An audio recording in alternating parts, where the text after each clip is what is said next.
वह रात कयामत की रात थी। मैं और मेरी बीवी उदास थे क्योंकि मैं दूसरी शादी करने जा रहा था, लेकिन इस बात से मैं उतना दुखी नहीं था जितनी वह गमगीन थी। हमारी शादी को 5 साल हो चुके थे। 1000 कोशिशों के बावजूद हमारे आंगन में कोई फूल नहीं खिला था। इस कमी को लेकर मैं कुछ उदास रहने लगा और सलमा की तरफ से मन भी हटने लगा था, जबकि उसके प्यार में कोई फर्क नहीं आया था। वह मुझे भी समझाती कि मैं नाउम्मीद ना होऊं, कभी न कभी तो उसकी गोद जरूर हरी होगी। सलमा को मैंने पहली रात से ही प्यार किया था। आम पतियों की तरह अपना प्यार जताने के लिए चालू किस्म के डायलॉग भी बोले थे, मगर सच तो यह है कि मुझे औरत की वफा पर कभी भी पूरा विश्वास नहीं रहा। मैं तो इस कमी के चलते यहाँ तक सोचने लगता कि औलाद की चाह में औरतें कभी कभी गलत कदम भी उठा लेती हैं। सलमा एक प्राइवेट फार्म में काम करने जाती है, क्या पता वह भी। खैर, इन बातों की मुझे खास चिंता नहीं थी।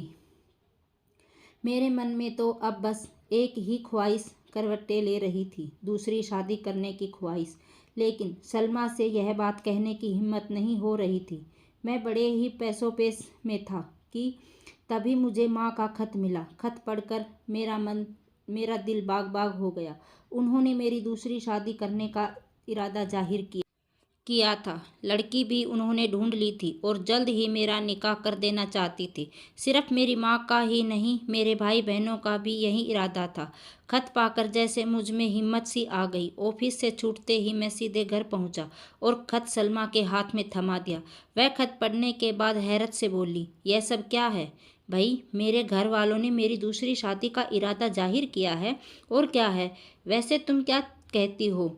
वह कोई जवाब देने की बजाय उल्टे मुझसे ही सवाल कर बैठी, आप क्या कहते हैं भाई? मैं तो सोच रहा हूँ कि अब मुझे दूसरी शादी कर ही लेनी चाहिए।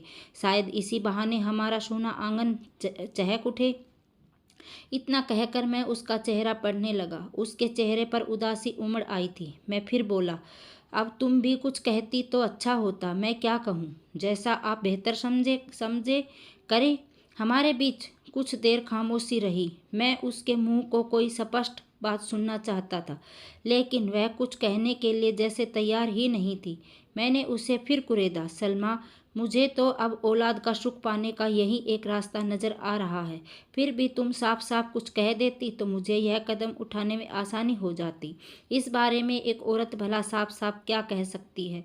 वह मेरे सामने एक सवाल छोड़कर रसोई में चली गई। मैं सोचने लगा, सलमा ठीक ही कहती है। कोई औरत अपने मर्द को दूसरी शादी की इजाज़त कैसे दे सकती है? यह काम तो मर्दों की मर्जी का है। वो चाहे तो दूसरी क्या 4-4 शादियाँ करे। मैं भी कितना बड़ा बेवकूफ़ हूँ। यह सोचकर मैं मुस्कुरा उठा और शादी करने का मेरा इरादा पुख्ता हो गया। घंटे भर बाद जब वह खाना बनाकर कमरे में आई तो मैंने कहा, सलमा, कल मैं घर जा रहा हूँ। उसने मेरी बात को नज़रअंदाज करते हुए पूछा, खाना खाइएगा? लगाऊं? हाँ, ले आओ, मैंने कहा तो वह सिर झुकाए चली गई। कुछ देर बाद वह मेरा खाना लाकर मेरे पास ही बैठ गई। मैंने सिर्फ अपनी प्लेट देखकर पूछा, अरे क्या तुम नहीं खाओगी? मुझे भूख नहीं है कहकर वह खामोश हो गई। मैंने भी उससे जिद नहीं की और चुपचाप खाने लगा, क्योंकि मैं जानता था कि उसकी भूख प्यास तो माँ का खत पढ़ते ही मर गई होगी, इसलिए जिद करना बेकार था। खाना खाने के बाद हम दोनों चुपचाप बिस्तर पर आ गई। मेरे दिमाग में उथल पुथल मची हुई थी। शायद उसके भी दिमाग में कुछ चल रहा होगा। मैं सोच रहा था कि मुझे ऐसा करना चाहिए या नहीं। सलमा मुझसे बेहद प्यार करती थी, कैसे बर्दाश्त करेगी मेरी दूसरी शादी? इस गम में तो वह मर ही जाएगी। जब अभी से उसकी यह हालत हो रही है तो आगे न जाने क्या होगा। उसकी तबीयत भी ठीक नहीं है। आज ही डॉक्टर को दिखाकर आई है। मैंने उससे पूछा भी नहीं कि डॉक्टर ने क्या कहा। अपनी दूसरी शादी के चक्कर में कितना स्वार्थी हो गया हूँ मैं। फिर जैसे मेरे अंदर से किसी ने कहा, जहीर, इतना सोचोगे तब तो कर ली शादी। अरे आजकल तो औरत खुद अपने मर्द को छोड़कर दूसरी शादी कर लेती हैं और तुम मर्द होकर इतना सोच रहे हो। और फिर तुम तो अपनी बीवी को तलाक भी नहीं दे रहे। कुछ दिन वह जरा उदास रहेगी, फिर पहले की तरह हंसने बोलने लगेगी। इसलिए अब उसके बारे में सोचना बंद करो और अपना काम जल्दी से कर डालो। मौका बार बार नहीं आता। सुबह आँख खुली तो सलमा मेरा नाश्ता तैयार कर चुकी थी। उसने मेरी पसंद का नाश्ता छोले और चावल बनाई थी। नाश्ता भी मुझे अकेले ही करना पड़ा। बहुत कहने पर भी उसने मेरा साथ नहीं दिया। मैंने उसे समझाया, सलमा तुम क्यों इतनी उदास हो रही हो? मैं दूसरी शादी ही तो करने जा रहा हूँ, तुम्हें छोड़ तो नहीं रहा। अगर इसी बहाने मैं बाप बन गया तो तुम्हारा सूनापन भी दूर हो जाएगा। वह खामोश रही, एकदम खामोश। मुझे उसकी खामोशी से घबराहट सी होने लगी और जल्दी से घर से निकल जाने को मन करने लगा। मैंने झटपट अपना सूटकेस तैयार किया, कपड़े पहने और यह कहते हुए बाहर निकल आया, सलमा मुझे लौटने में 15-20 दिन लग सकते हैं, तुम अपना ख्याल रखना। मैं रिक्शा पकड़कर स्टेशन पहुंचा, टिकट कटाकर एक्सप्रेस गाड़ी पकड़ी और दिल्ली से लखीमपुर पहुंच गया। फिर 5वें दिन शबनम नाम की एक लड़की से चंद लोगों की मौजूदगी में मेरा निकाह हो गया। वह लड़की गरीब घर की थी, लेकिन पढ़ी लिखी और खूबसूरत थी। शबनम को अपनी दूसरी बीवी के रूप में पाकर मुझ में जैसे नई उमंगें उभर आई। मैंने 15 दिन उसके साथ बहुत मज़े से गुजारे। मेरे परिवार वाले भी उससे बहुत खुश थे। नई नई बीवी का मुझ पर ऐसा नशा छाया कि मुझे सलमा की कई दिनों तक याद तक नहीं आई। फिर मुझे सलमा की चिंता सताने लगी, उसके बारे में बुरे बुरे ख्याल आने लगे। फिर एक दिन मैंने अचानक दिल्ली की गाड़ी पकड़ ली। ट्रेन से उतरकर जब स्टेशन से बाहर आया तो मुझे डॉक्टर फारूक मिल गए। वह मुझे देखते ही लपक कर पास आते हुए बोले, भाई मुबारक हो, मैं कब से ढूंढ रहा हूँ तुम्हें मुबारकबाद देने को। उनके मुंह से ये शब्द सुनकर मैं सोचने लगा कि मेरी शादी के बारे में इन्हें कैसे पता लग गया। शायद सलमा ने इन्हें बताया हो। मैंने झेपते हुए उनकी मुबारकबाद का शुक्रिया अदा किया तो वह कहने लगे, भाई शुक्रिया से काम नहीं चलेगा, कुछ खिलाना पिलाना भी पड़ेगा। बड़ी तपस्या का फल है। मैं कुछ समझा नहीं। मैं हैरत से बोला तो वह शरारत भरे अंदाज में कहने लगे, शर्मा रहे हो? होता है, पहली बार बाप बन रहे हो ना, इसलिए। बाप? डॉक्टर साहब आप क्या कह रहे हैं? मेरी समझ में तो सचमुच कुछ भी नहीं आ रहा। मेरी हैरानी बदस्तूर जारी थी। उन्होंने कहा, मियाँ नाटकबाजी बंद करो और मेरी एक बात ध्यान से सुनो। तुम्हारी वाइफ बहुत कमज़ोर है, उसका ज़रा ख्याल रखो, नहीं तो डिलीवरी के समय परेशानी हो सकती है। यह सुनकर मेरी हैरत और खुशी का ठिकाना नहीं रहा। हैरत इसलिए हुई कि सलमा ने इतनी बड़ी खुशी की बात मुझसे छिपाए रखी। मैंने उनसे फिर पूछा, डॉक्टर साहब आप सच कह रहे हैं?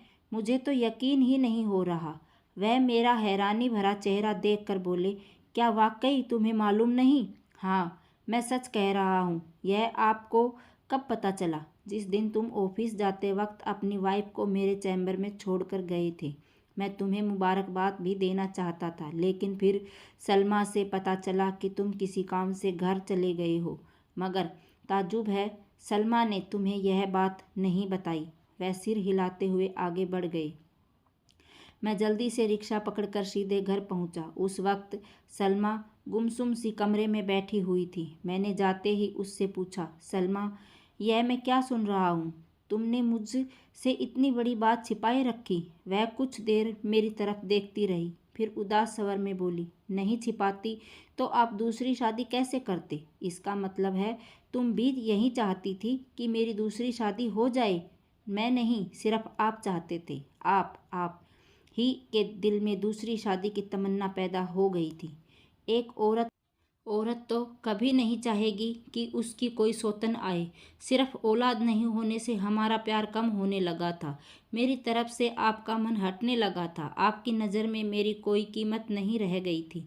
मुझसे दिली प्यार नहीं रह गया था और मेरा प्यार इतना कमज़ोर नहीं कि अपनी कोख में पल रहे बच्चे का सहारा लेकर मैं आपको अपने इरादे से रोकती। उस रात की निरंतर चुप्पी के बाद आज वह खूब बोली और फिर फूट फूट कर रोने लगी। मेरे पास उसका कोई जवाब नहीं था। मैंने उसके आंसुओं को पोंछते हुए कहा, सलमा मैं औलाद के लिए नहीं बल्कि दूसरी शादी के लिए लालायित हो गया था और भूल कर बैठा। अब शायद इस भूल की सज़ा भी मुझे काटनी पड़ेगी। वह मुझे माफ़ करके मेरे गले से लग गई थी। आज इस बात को लगभग 17 साल गुजर चुके हैं। मैं 7 बच्चों का बाप बन गया हूँ। 4 सलमा के हैं और 3 शबनम के हैं। 2 शादियाँ करके जैसे 2 नावों की सवारी कर रहा हूँ। बहुत टेंशन में रहता हूँ। सलमा तो बहुत सूझबूझ वाली है और संवेदनशील औरत है, लेकिन शबनम छोटी छोटी बात पर भी मुझसे झगड़ती और ताने सुनाती रहती है। आज मैं बहुत पछता रहा हूँ। सोचता हूँ आखिर मैंने दूसरी शादी क्यों की।